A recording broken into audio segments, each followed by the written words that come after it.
Dear all, let's discuss one of the important models in operation research, that is sequencing model. The importance of the sequencing models is mainly observed in production and operation management course, where one raw material is processed in one machine and another semi-finished product is processed through another machines, and ultimately things are going on, and in the end you are finding your own product. It may be your machines, it may be your the human resource as well. Numbers of times, hopefully you have remembered in the thesis binding and printing and binding process, numbers of times when your printing will be completed by the human being or by the computer, then and then only it will be going for the binding purpose.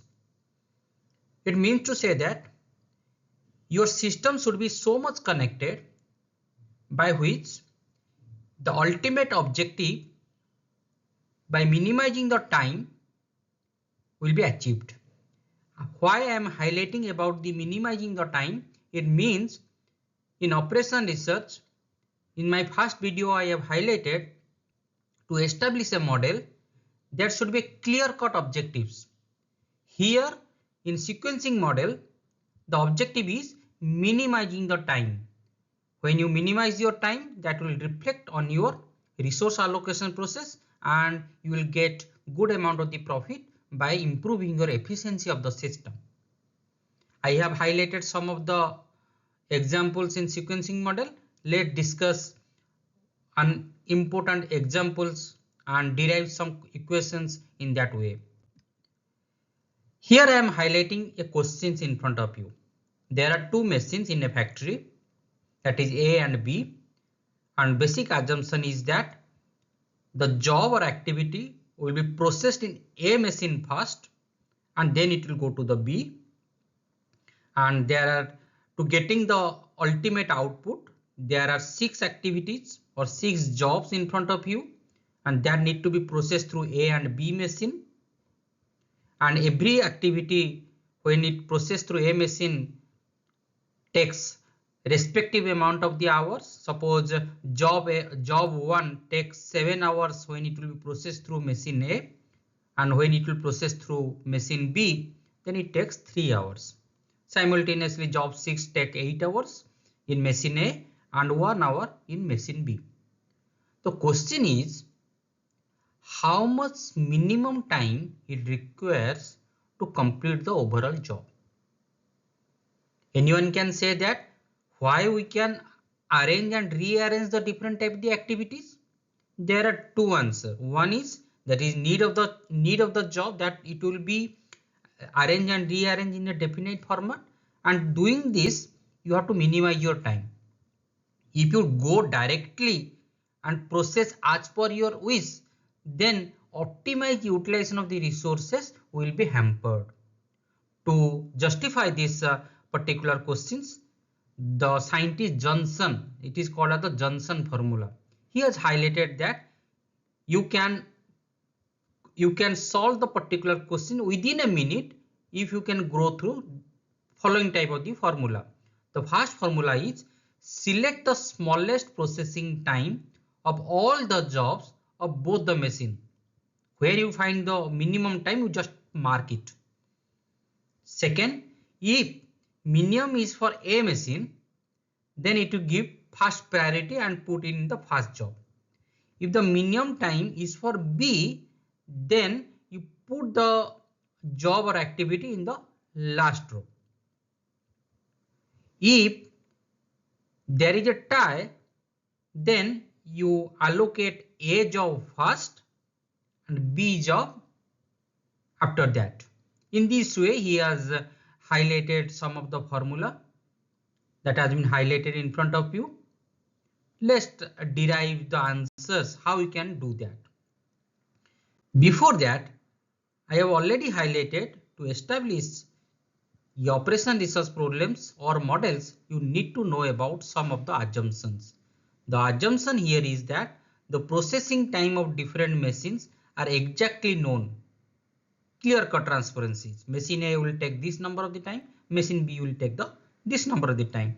the time taken by the job in moving from one machine to another is negligible. It means the things are so much connected. There should not be large slack period in between the machine A and machine B. Once a job has been begun on a machine, it must be completed before another job can begin on the same machine.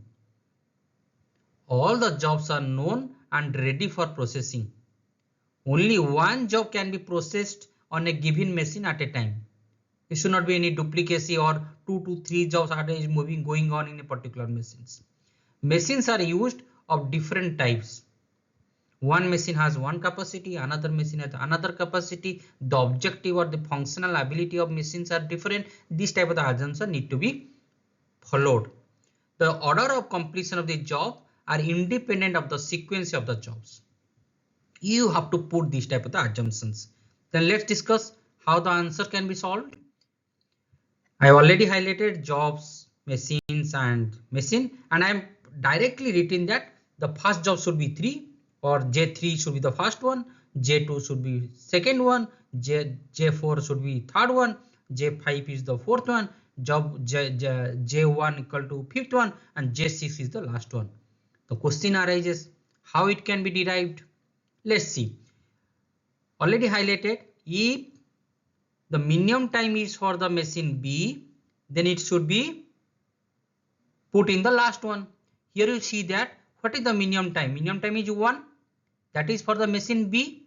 So I put machine B or the minimum job for the machine B, and that is the J6 in the last part of the row and delete the particular row. Then I check out of the rest which is the minimum one. Then you see that the machine A, when it will process the job 2, it takes 2 hours. It is the minimum one. Then job J3 will be put in the first one. Then I delete it and put the J3 in the first one. Then I check which is the minimum one. The minimum one is the 3 hours for the machine B in the job 1.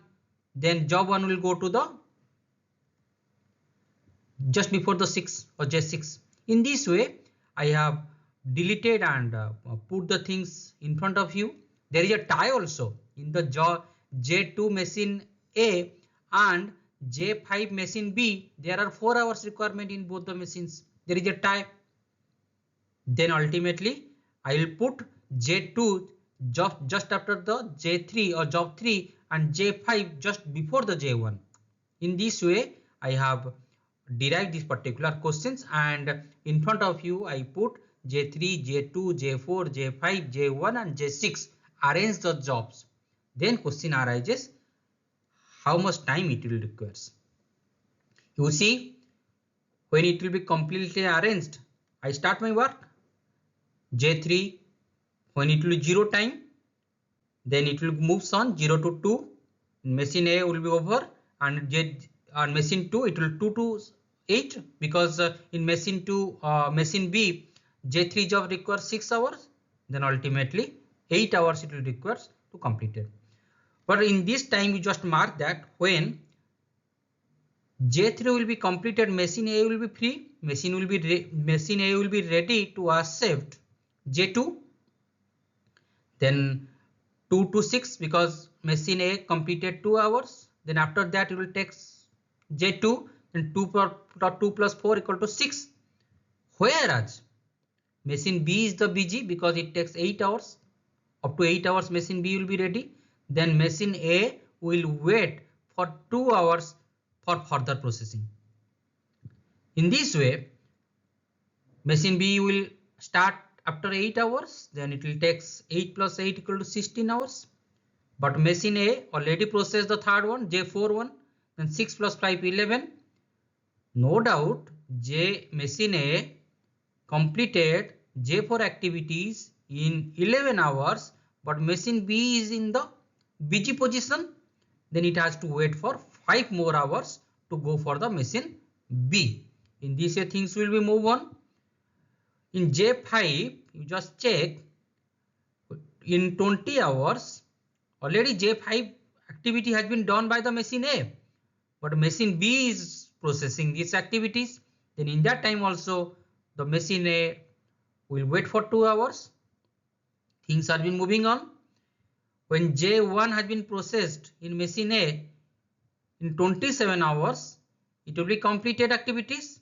But though the machine B is completed activity in 26 hours, it has to be wait for another 1 hour to go for the further processing of the J6. Then J6 takes the job in 27 hours, completed within 8 hours, that is 35 hours. But though the machine B is completed in 30 hours, it has to be wait for 5 more hours to go for the further processing. Then complete activity will be covered in 36 hours. Then question arises, how much time it takes to complete the job, that is the 36 hours. How much time machine A will be in ideal position, that is 2 plus 5 plus 2, that is 9 hours. How much time machine B will wait for the processing of the activities, that is 1 plus 5, that is 6 hours. Total idle time in the complete system, that is the 16 hours.